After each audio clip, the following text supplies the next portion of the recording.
Bueno, una malaltia renal és una paraula que implica i cap molta patologia. Al final el que és una pèrdua de la funció del ronyó.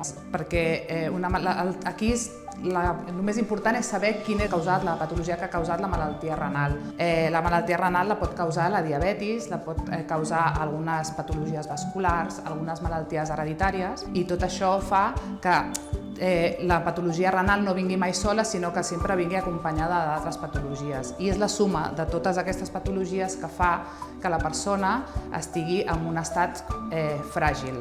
El més important de tot és la prevenció.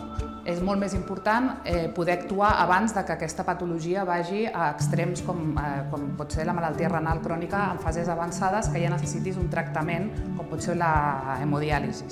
Llavors, quines són les coses que podem fer? Doncs, com que hem dit que hi ha diferents patologies que fan que aquesta malaltia renal encara empitjori, com són les cardiovasculars o la diabetis, intentar fer totes aquelles coses que ja n'hem sentit tots a parlar, que estan com molt de moda, però que realment són les que funcionen en la prevenció, que són els hàbits saludables, començant per una nutrició adequada, saludable i equilibrada, i l'altra pota, que és molt important, que és el tema de l'exercici i l'activitat física.